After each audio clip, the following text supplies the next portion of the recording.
السلام علیکم، آپ کا میزبان عاقف رمضان آج ایک نئی ویڈیو کے ساتھ آپ کی خدمت میں حاضر ہوئے ہیں۔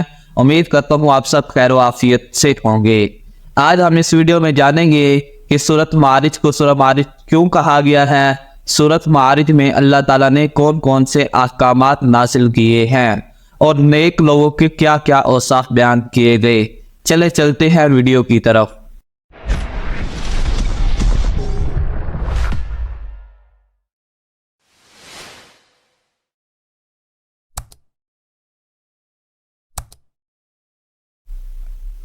الحمدللہ رب العالمین خالق السماوات والارضین والصلاة والسلام علی سید الانبیاء والمرسلین وعلی آلہ الطیبین واصحابہ الظاہرین، اما بعد فاعوذ باللہ من الشیطان الرجیم، بسم اللہ الرحمن الرحیم۔ سورۃ معارج جو کہ 29ویں پارے میں موجود ہے، اس کی آیات کی تعداد 44 اور رکوع کی تعداد 2 ہے۔ یہ مکی صورت ہے۔ اس صورت کا نام اس کی آیت نمبر 3 میں ذی المعارج کا جملہ آیا ہے، اسی نسبت سے اس صورت کا نام المعارج رکھا گیا۔ اس صورت کا مرکزی مضمون قیامت اور اس کا ہولناک منظر ہے۔ اس کے رکوع نمبر 1 میں آیت نمبر 1 سے لے کر 35 تک روز قیامت کے مناظر اور نیکوکار کے اوصاف بیان کیے گئے ہیں۔ ایک سوال کرنے والے قیامت کے بارے میں سوال کرتا ہے، اس کو بتا دیں کہ کافروں کو جس عذاب سے ڈرایا جا رہا ہے وہ ایک دم آ کر رہے گا، لیکن لوگ خدا کے دنوں کو اپنے پیمانوں سے نہ ناپے، وہاں تک کہ فرشتوں اور جبریل علیہ السلام کو بھی 50,000 سال کے برابر کا ایک دن لگتا ہے۔ ان کو قیامت دور دکھائی دیتی ہے مگر ہم اسے قریب سے دیکھ رہے ہیں۔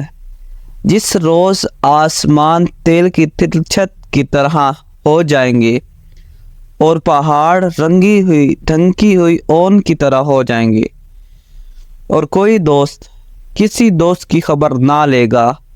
مجرم یہ خواہش کرے گا کہ کاش اپنی بیوی، اولاد، اپنے بھائی، اپنا کنبہ اور ساری دنیا کے انسانوں کو اپنے بدلے میں دے کر چھوٹ سکتا، مگر عذاب الہی سے کس طرح چھوٹ نہ پائے گا۔ وہ آگ تو شعلہ زن ہے، کھال ادھیڑ لینے والی ہے۔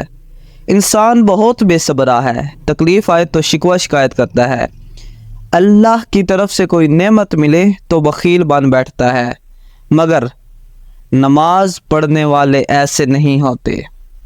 جو باقاعدگی سے نماز ادا کرتے ہیں، جن کے مالوں میں مسکینوں کا حق ہوتا ہے، جو روز جزا کو مانتے ہیں، اپنے رب کے عذاب سے ڈرتے ہیں، اپنی شرمگاہوں کی حفاظت کرتے ہیں، امانتوں اور وعدوں کا خیال رکھتے ہیں اور ہر حال میں سچی گواہی دیتے ہیں۔